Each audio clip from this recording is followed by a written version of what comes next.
Hey guys, I'm JanetOnOccasion, and today we're playing another Total War Warhammer II Battle Replay. This one was sent in by Afan, who is a long-time community cast replay supplier of mine. Only the best, premium grade replays. Anyway, so I'm going to just get on with it, I guess. So yeah, here he's playing High Elves, he's against Greenskins. So he has tech lists, which actually isn't really the meta. Usually you see Alariel for the Arcane Unforging to limit the war. But no, he's just going mobile instead. So he's got a couple of chariots, he's got tech lists on a horse, and yeah, these nobles will do a ton of work, sort of Black Orcs or anything, and they can zip around so quickly. I mean, 78 speed is pretty damn good. Also here, he has the Heralds of the Wind, so quick. They won't be caught by anything. They are a great counter to things like Morgrum's Mangy Marauders, because they can outrange them and they're just as quick, so really useful there. Really nice, some harassment. Plenty of Loathe and Sea Guard for a ton of arrow support. Knowing that he has the chariots, they can just keep running through things, delaying stuff. He's also got some very good anti-large with the Fireborn, and he has plenty of spearmen guarding things. You see he's guarding the back line more than the front. His front line is a unit of spearmen. No, he's guarding the back line because he knows that the archers can do some work, and the nobles can just keep things harassed, and he does have a net if things do get a little bit too much. But he's also got regrowth, which will be great for supporting the Fireborn and the nobles, and he's also got Enfeebling Foe, just to really help things get killed nice and quickly. Now his opponent here, you see he has Azag the Slaughterer, a very nice pick. You know, Fate of Buna and Spirit Leech both very handy to have. And also just the maneuverability. He's very quick in the air, you know. He's very, very good like that. He can keep out of the fight if he, if he doesn't want to get into it, which is pretty good. But he can pick his targets, and with that good armor piercing, he can hunt things down pretty well. So back here, Orc Boarboy Biggins, so some good anti-large. He also has a Goblin Big Boss for the poison, and he also has the Broken Tusk Mob for more armor piercing anti-large. So pretty good squad for taking out any cavalry. Especially if they can gang up on the cavalry, get a good surround on it. The Fireborn will be in a bit of trouble against all of that. It can definitely hurt. Also, Black Orcs, very, very handy. He's got a load of goblins with silver shields to soak up all of that arrow fire and just cause a mischief, pin down other spearmen. That's the thing, High Elf spearmen tend to be the front line, but they're not very good at killing. So even goblins will keep busy for a very long time, which is very, very nice. Rusty arrows to sunder armor, pretty vital. And also more Black Orcs back here, more goblins, and he has some extra Night Goblin archers as well. That poison is very handy, and that missile damage will add up pretty quick. So, very nice. But, way back here, he's got some more stuff going on. He's got a load of Night Goblins. So, these Night Goblins, and Dirkit Squigs as well, actually. Great anti-infantry. Great if they can pounce on top of some archers. They'll wipe them out very, very quickly. So, very nice to have some stuff in the back here that will actually compete with this sort of defensive back line. So, speeding things up. So, Raven Heralds, they're moving in, just shooting at whatever's nearby. They're on fire at will, so they're doing some damage to the goblins, but nothing major. As you'd expect, it's just goblins, but it looks like they're going for the rusty arrows. Yep, want to get rid of the rusty arrows quickly here. Oh no, it looks like they go for the Black Orcs maybe. But anyway, nobles are charging in now, and look at that, huge chunk of damage into those goblins already. These guys are fairly untouched, and charging into the rusty arrows gave some good work, but they are going to get sandwiched by these Black Orcs. They're going to have to keep moving. But it kept these rusty arrows away, and it's done some good initial damage, which is very, very useful. But the nobles are a bit bogged down here. More archer fire coming in for the Heralds of the Wind, and the Fireborn are starting to probe. You can see Azag also starting to probe. A few Spirit Leeches on these guys would definitely go a long way. More archer fire coming in, these guys are retreating, and rusty arrows are taking a bit of damage there, the goblins taking a bit of damage. A nice charge from the Fireborn, but it looks like they're going to get Fate of Buna. So that Fate of Buna needs to get countered very quickly by a regrowth from Teclis. So you can see he did overcast it, and he did miscast, so Teclis hurt himself a bit, but these Fireborn are still on 45 models, and that's what you need. You need to keep them on 45 models, but they are suffering pretty horribly here. Fate of Buna really hurts. Really hurts, but it has worn out now, and regrowth can keep healing. Still 45 models. Beautiful. Not a single one dead. That is wonderful to see. But they are pretty injured. They will still heal up a little bit longer, but yeah, that hurt. Not bad though. Not bad. Good recovery. Good recovery. Definitely got to be on the ball for that. So, nobles still probing.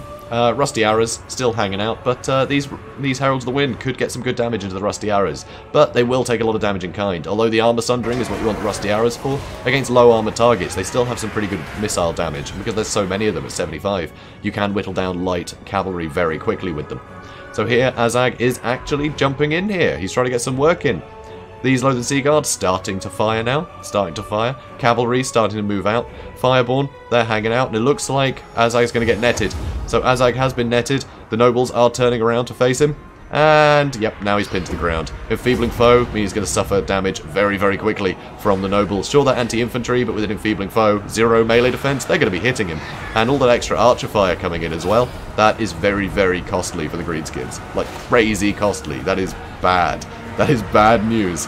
Very bad news indeed. So here, Spearmen backing up the Fireborn. It will help against a load of these units. And you see they did get a bit caught out there. It looks like they were going for the Loathen Sea Guard, but got intercepted. So here, another regrowth, I believe. Any second now. There we go. Another regrowth. Going to keep their models up. I mean, they're only at 39 now. They did lose some models, and now a load of Night Goblins are trying to sandwich them. So they are pulling out, trying to get out of that fight. Let the Spearmen deal with a load of the Broken Tusk Mob. They don't have the best shields. Well, no shields at all. So 90 armor is pretty good, sure, but against this much missile fire, big targets like the Broken Tusk Mob will suffer damage very, very quickly, so that is very costly. Nobles probing in, trying to slow them down, and now having to pull back in.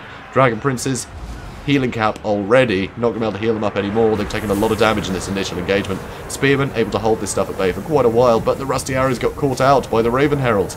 Get out of there. Run. Run. Run, run, run, run, run. You are quick. Get out of there. Oh god, I don't think they're going to get out of there. No, they're not going to get out of there.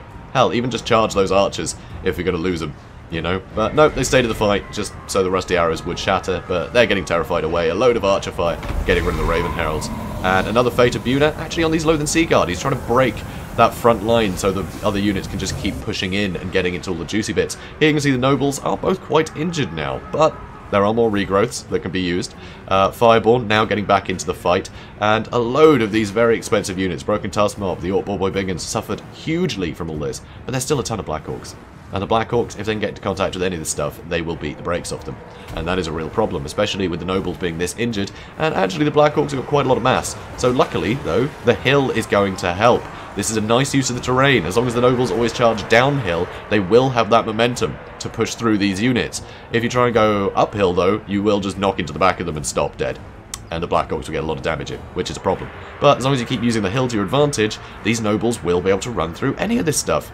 And plenty of archer fire trying to whittle down the cheaper units of the goblins, so that way there's less units, well, fewer units to pin things down, which is a really nice move. And looks like this noble is finally going to get that regrowth. But here, Durkit Squigs did charge into the rear of the Loathen Sea Guard, but now the Fireborn are on the case, and the Fireborn will make short work of the Durkit Squigs that have no armor, so the lack of armor piercing won't matter. They'll just have the huge melee attack, huge weapon strength, and the anti-large bonus all working in their favour. So those Durkit Squigs won't do particularly well there. So nobles still running through these units, archers being chased off there, and over here though, these spearmen somehow still holding all this stuff at bay, which I find pretty extraordinary, considering what they've been fighting here. But nope, they're doing a great job. They're keeping so much stuff busy. You know, these Night Goblins could be pushing in, trying to do some work, and here, suddenly, Black Orcs starting to take quite a bit of damage from these nobles charging through. That armor piercing, the anti-infantry, it is a huge help. They are bumping into each other a bit though, but, you know, it's going well. Azag being screened by these archers, and the problem is, Azag needs to be in melee. He needs to be in melee, because you need to get that war. But he can't. He can't. He can't risk landing. So here, it looks like he's going to use the cover of the trees, maybe, to get into these spearmen? Nope, nope, he stopped. If he got into these spearmen, I think that would help. I think it would work. He'd have some tree cover from the archers, so he wouldn't get taken out too quickly, but he could at least start regenerating some of that war, fighting something that isn't too threatening. So it looks like he might be going for it. No, he's still not. He's still not. So that's no war. That is no war. The back line is in quite a lot of turmoil right now.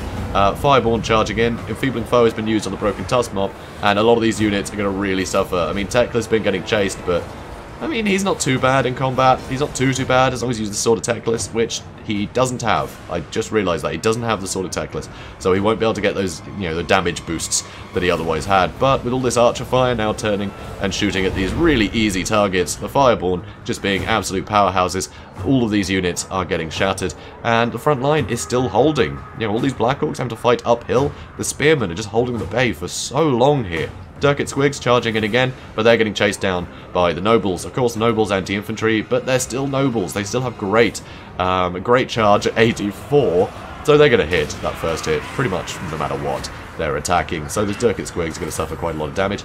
Ammunition is starting to get a bit scarce now, and there's still quite a few Black Orcs on the field. Over here, yep, there we go. Azag regenerating that war by attacking these spearmen. If they're fleeing, I'm pretty sure he still gets the war ticking up. It still counts that he's in combat, so it's all good.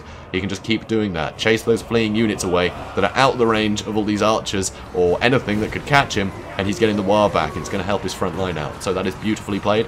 Beautifully played indeed. So here, Nobles charging through, just doing so much damage to all of these units. These Black Orcs, though, still very healthy, but they're almost on their own now. They're almost on their own. Goblin Big Boss trying to chase down Techless, but one-on-one, Goblin Big Bosses aren't actually that great. They're not bad, but the sort of power with the Goblin Big Bosses, you can get 2 of them for so cheap. And they're just great support for any lord, you know. It's great to have them as an accompaniment, because that extra weapon damage will help. Usually one of them is attacking something in the rear, and the poison helps. You know, you've got a load of support things there, as well as just extra little chunks of damage. But generally, you want to outnumber things, you know, with the Goblin Big Bosses. So, Fireborn, just probing, charging into the odd thing, and there's not really much to threaten them anymore. Spirit Leeches would be great to use on the Fireborn right now. Just whittle them down. They are too vital here. You can't pin them down. They're just going to keep routing things. So there you go, Goblin Big Boss is going, and Techless is going to keep chasing. Still a few Night Goblins around, but the balance of power is starting to shift quite heavily in the favour of the High Elves. And the Nobles just doing so much damage every time they charge into this stuff. And the fact that these Black Orcs aren't able to kill these guys particularly quickly, it's a bit of a problem. It's a bit of a problem. You know, they're not getting over that melee defense very well. It's actually fairly even. 36 melee attack compared to the 32 melee defense, and Martial Prowess would have kept it a lot higher while, you know, the initial engagements are happening. So, a little bit more Archer Fire coming in. Fireborn wrapping up these Night Goblins. And Azag, still just nowhere he can come in. Just, there's nowhere he can attack. Spirit Leech on Techless. Honestly, I think Spirit Leech the Fireborn. They're at their healing cap. They're going to die. Potion of Shiroi can just be used to get on Techless, and he'll be fairly, you know, on full health again. But no, get rid of the Fireborn. I think using Spirit Leeches on the Fireborn would have been far more cost-effective than that Fate of unit early on, because you were never going to wipe him out in a single spell, because Techless is on the field. He was always going to use a regrowth. But Spirit Leech, it is more cost-effective. It will do more damage over time, and it tends to kill models more successfully, and it's not really worth using a regrowth for. You know, if you do try and use a regrowth every time a Spirit Leech is used, then you're just going to, you know, the High Elves are just going to run out of magic before you do, and that would be a problem. So yeah, Pyrrhic victory. Very cool fight. Very cool fight. I love this army, just so mobile. I mean, look at that, 136, 176 kills for the Nobles. Fireborn getting 107 kills. Just beautifully played here, and all that Archer Fire was so costly, and being positioned on the hill, it is very difficult to charge uphill and get a good charge on any of this stuff. You're not going to get the impact damage that you need to break these guys quickly, or just to get rid of that Martial Prowess a little bit quicker. Because as long as Martial Prowess is going, it's going to take hours to cut through this stuff. So you need that initial shock damage, you need that impact damage to be able to get rid of the Martial Prowess nice and quickly, you know, sort of ignore that melee defense a bit more with that good impact. That's what you need, but you can't really do that if you're charging uphill at things. So that's a problem. So you can stop them firing, but they're not going to die in a hurry, and it buys a lot more time for the Noble and Techless to do the work.